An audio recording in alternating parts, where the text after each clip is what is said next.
Bismillahirrahmanirrahim. Allahumma sholli ala Muhammad wa ali Muhammad. Assalamualaikum warahmatullahi wabarakatuh. Ya auladi al-hibba, semoga antum dan keluarga antum juga selalu sehat dan dijauhkan dari wabah dan bala ini. Amin amin ya rabbal alamin. Nah, sebelum itu kita mulai dengan pembelajaran ini dengan pembacaan doa. Bismillahirrahmanirrahim. Allahumma sholli ala Muhammad wa ali Muhammad. Allahumma zidna ilman warzuqna fahman wa a'udzubika min ilmin la yanfa. Amin amin ya rabbal alamin. Nah, syukran. Alhamdulillah kita bertemu lagi dan semoga antum tetap semangat dan bisa memahami apa yang bisa kita sampaikan. Amin amin ya rabbal alamin. Untuk itu kami akan evaluasi atau membahas apa yang sudah kami berikan tugas yang minggu lalu. Yani contoh yang pertama adalah abuka yashtari qurrataini ma ashabika fi dukan. Sebelum Al-Fakir bahas, kami meralat kemarin kita ada kesalahan ketik qurratani sehingga kita ganti menjadi qurrataini. Memakai ya dan nun. Kemudian juga kita meralat bahwasanya qurratun itu tanpa tasdid. Afwan, jadi tanpa tasdid, qurratan atau qurratun. Nah, kita bahas tugas antum ini kebanyakan dari antum masih bingung dalam mengerjakannya. Kami memberikan tugas sesuai apa yang sudah kita jelaskan. Minggu yang lalu kita memberikan tugas ini isim fi'il huruf. Jadi antum tidak perlu menambahkan yang lain. Untuk tugas yang ini antum menentukan kalimatnya saja. Contoh, abuka, di situ ada kata abun, berarti di situ adalah kata abuka adalah asmaul khamsah. Yang sudah kita pelajari abun termasuk asmaul khamsah. Kemudian yashtari antum sudah pelajari artinya adalah membeli, berarti dia adalah fi'il, berarti fi'il mudhari. Kemudian qurrataini adalah dua bola yang bermakna dua, berarti namanya isim tasniyah, yakni tambahan ya dan nun.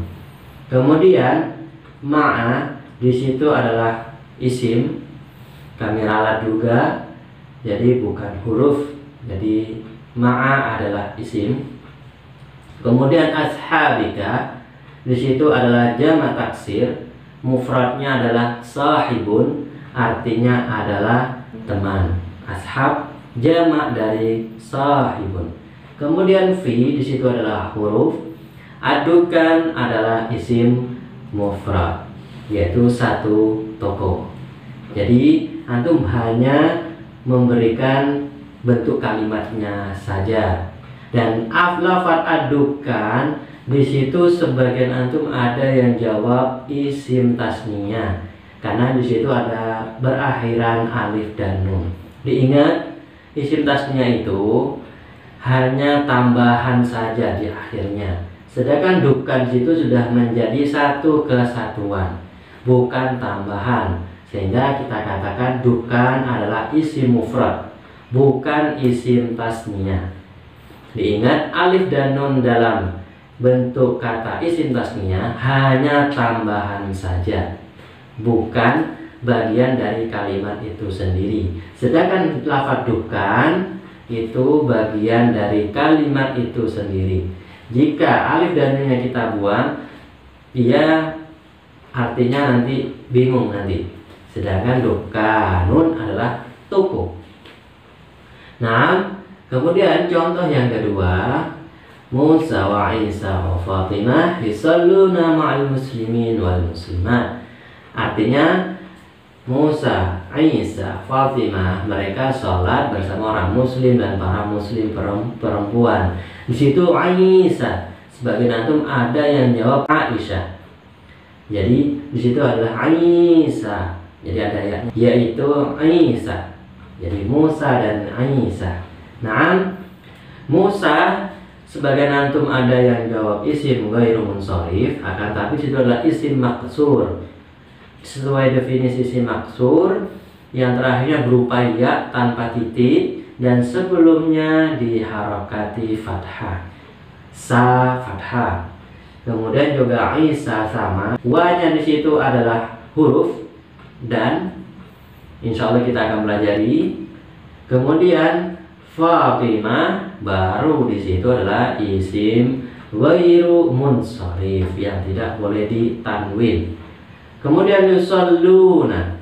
Di sini juga sebagian ada yang salah karena di situ adalah ada waw dan nun. Sebagian menjawab jamak mudzakkar salim. Dan yusalluna yang digaris bawahi dia bukan isim tapi apa? Fi'il mudhari. Sedangkan jamak mudzakkar salim isim yang menunjukkan laki-laki banyak, bukan fi'il. Ingat ya, bukan fi'il tapi jamak mudzakkar salim adalah isim. Berarti yusalluna waw dan nunnya itu bukan tambahan atas nama isim, tapi di situ adalah fi'il. Kemudian ma'a di situ adalah isim, al-muslimina baru di sini jamak mudzakkar salim. Yang mana jamak mudzakkar salim adalah ya dan nun. Yang terakhir adalah muslimat. Di situ muslimat jamak muannats salim yang tandanya bertambahan alif dan ta. Nah, mungkin itu penjelasan apa yang menjadi tugas antum. Jika ada yang belum paham bisa tanyakan, tidak perlu malu atau sungkan, antum bisa tanyakan dan itu adalah haknya antum. Nah, minggu yang lalu kita membahas tentang macam-macam isim mu'rab, yaitu isim mu'rab adalah isim yang bisa berubah baik harokat ataupun huruf. Kita ulang lagi, contohnya lafaz kitab. Kitab itu bisa menjadi kitaban, bisa menjadi kitabin, bisa menjadi kitabun. Yang mana ketiga lafaz ini huruf terakhirnya ditanwin. Kenapa kok bisa ditanwin? Sesuai yang kaidah yang lalu, tanpa alif lam. Bagaimana lafaz kitab itu kita tambahkan dengan alif lam? Maka menjadi apa? Al-kitabah, al-kitabi, al-kitabu. Yang mana ketiga lafaz ini atau kata ini huruf terakhirnya tidak ditanwin karena ada alif lam. Sesuai yang kaidah yang lalu, yakni alif lam lawan kata atau tidak boleh bersama dengan tanwin. Jadi tidak boleh, sama sekali tidak boleh bersama dengan tanwin. Akan tetapi ada isim yang tidak boleh ditanwin meskipun tidak ada alif lam. Apa itu? Yang lalu kita sudah jelaskan, yaitu apa? Isim ghairu munsharif. Yang mana isim ghairu munsharif tidak boleh ditanwin meskipun tidak ada alif lam. Tadi ada lafaz kitab, itu tanpa alif lam berarti ditanwin kitabun. Tapi ini ada isim ghairu munsharif, tidak boleh ditanwin meskipun tidak ada alif lam.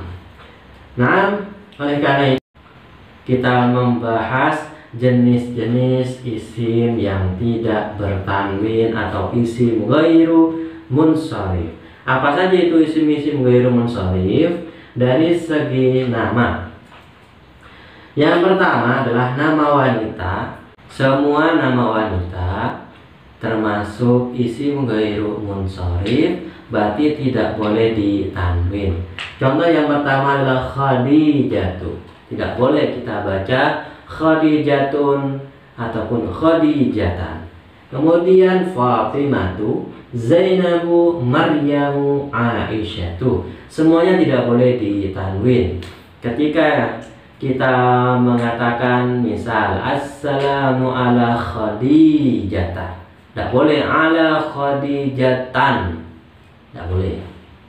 karena tidak termasuk isim ghairu munsharif. Kecuali nama wanita 3 huruf yang tengahnya dibaca sukun, di situ contohnya Hindun.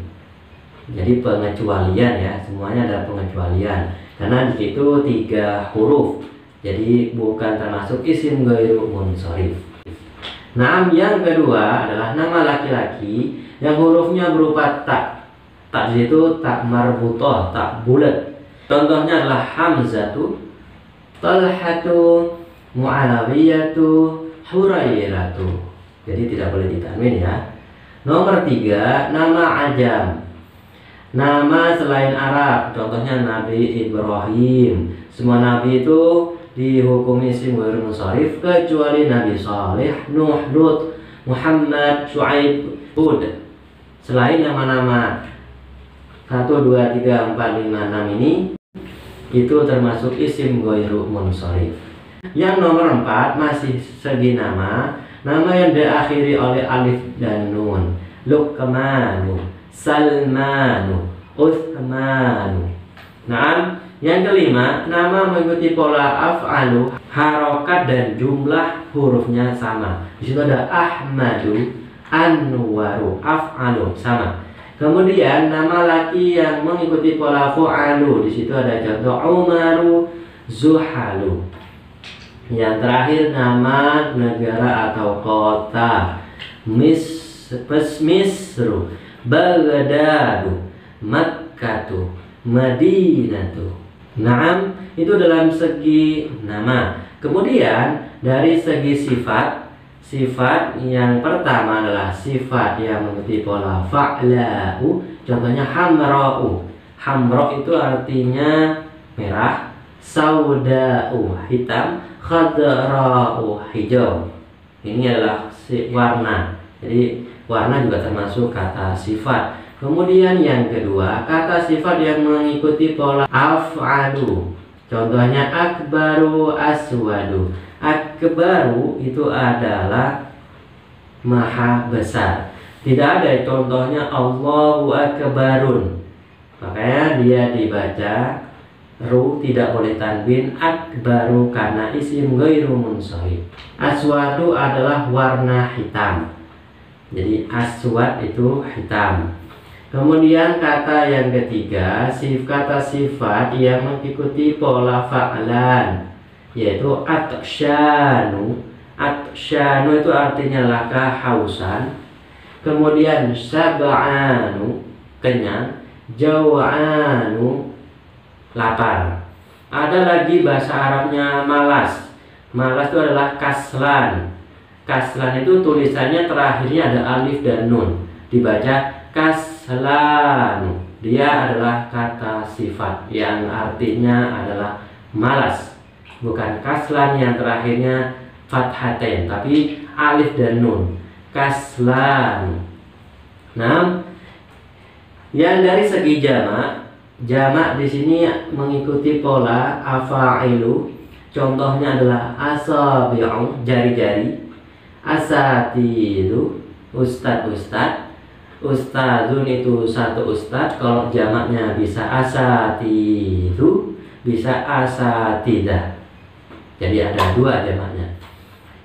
Kemudian fa'ilu, rasailu, surat-surat. Af'ila'u, asdiqa'u, jamak dari sadiqun. Fu'ala'u, fuqara'u, jamak dari fakir. Jadi fakir-fakir. Mafa'ilu, masajidu, jamak dari masjid. Masajid artinya masjid. Kemudian mafa'ilu, contohnya mafatihu, jamak dari miftahun, yang artinya adalah kunci. Kalau kuncinya banyak, mafatihu, kunci. Nah, itu dari segi jamak. Kemudian ada lagi isim ghairu munsharif dari segi alif ta'nis mamdudah. Maksudnya apa? Diakhiri alif ta'nis mamdudah. Contohnya Sahra'u, ini nama gurun. Maksudnya apa? Ta'nis itu adalah perempuan. Contoh, kalau warna ya, pintu itu warnanya hitam, berarti al-babu aswadu. Pintu itu hitam.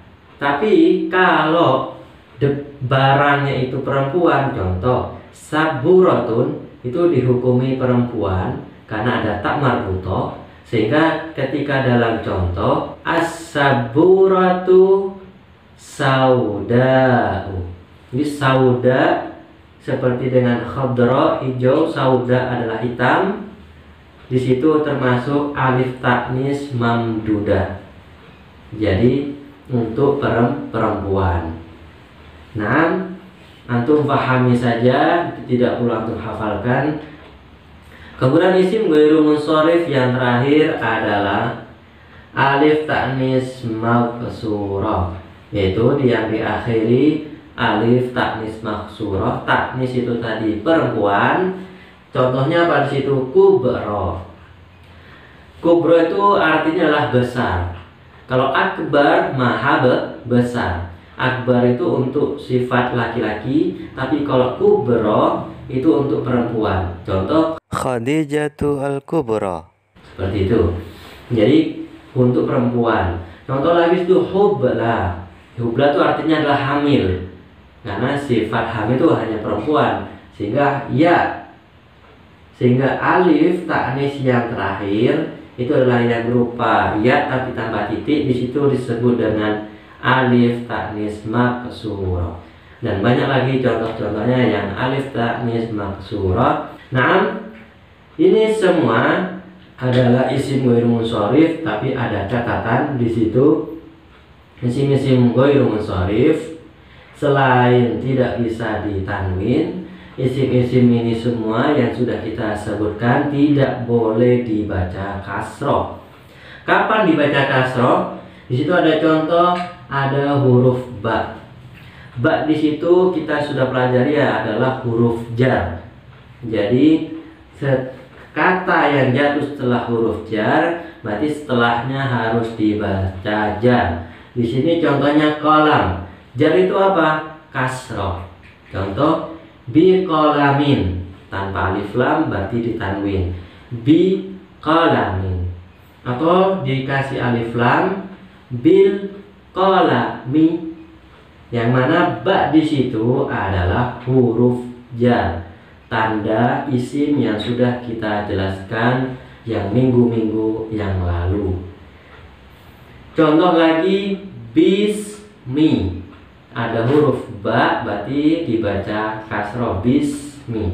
Kalau contoh kalimat di sini, katabtu ar-risalata bil qalami, saya menulis surat dengan pulpen. Jadi kata yang jatuh setelah huruf jar dibaca jar atau kasroh. Terus bagaimana isim ghairu munsharif? Contohnya adalah dhahabtu ila masajidah, saya pergi ke masjid-masjid. Tadi masajid termasuk isim ghairu munsharif, bukan dibaca kasroh tapi dibaca fathah. Untuk perhatikan dalnya di situ dibaca fathah. Boleh di isim ghairu munsharif itu dibaca kasroh. Akan tapi semua itu ada syaratnya. Syarat yang pertama beralif lam. Contoh ilal masajidi, yang tadi tidak ada alif lamnya. Kalau tidak ada alif lamnya berarti dibaca fathah, ila masajida. Tapi kalau ada alif lam, isim ghairu munsharifnya batal, sehingga dibaca kasroh, ilal masajidi.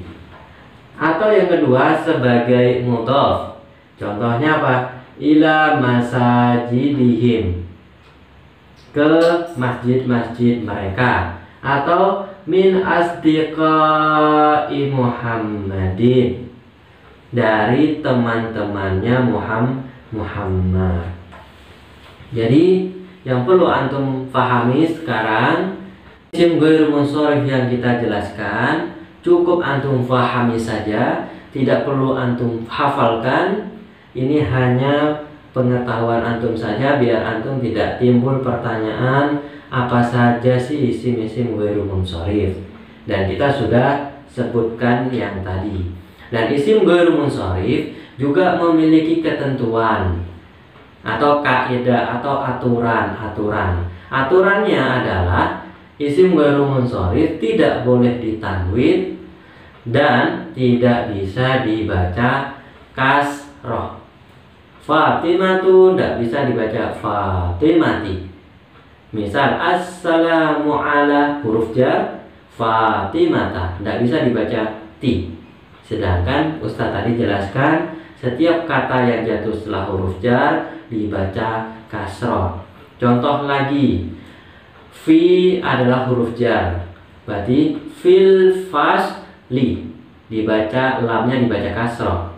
Tapi isim ghairu munsharif tidak boleh dibaca kasroh. Jadi dibaca apa? Dibaca fathah. Tadi contohnya dhahabtu ila masajida. Akan tapi isim ghairu munsharif itu gugur atau batal dibaca fathah, artinya boleh dibaca kasroh dengan syarat dua. Yang pertama adalah beralif lam. Contohnya ilal masajidi, karena al masajid di situ ada alif lamnya, berarti fathahnya batal, berarti dibaca kasroh. Ini yang perlu antum pahami. Yang kedua sebagai mudhaf.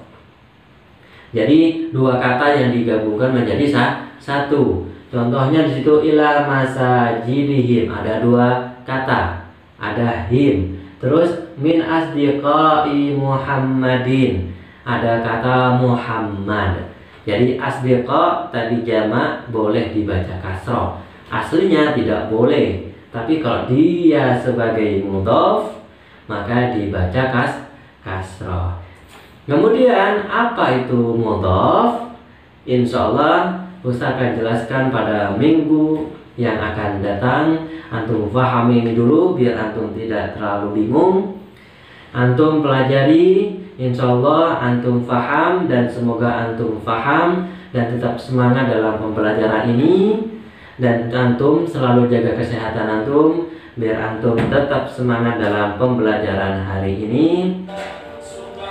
Kami ucapkan syukran dan ketemu lagi di minggu depan. Assalamualaikum warahmatullahi wabarakatuh.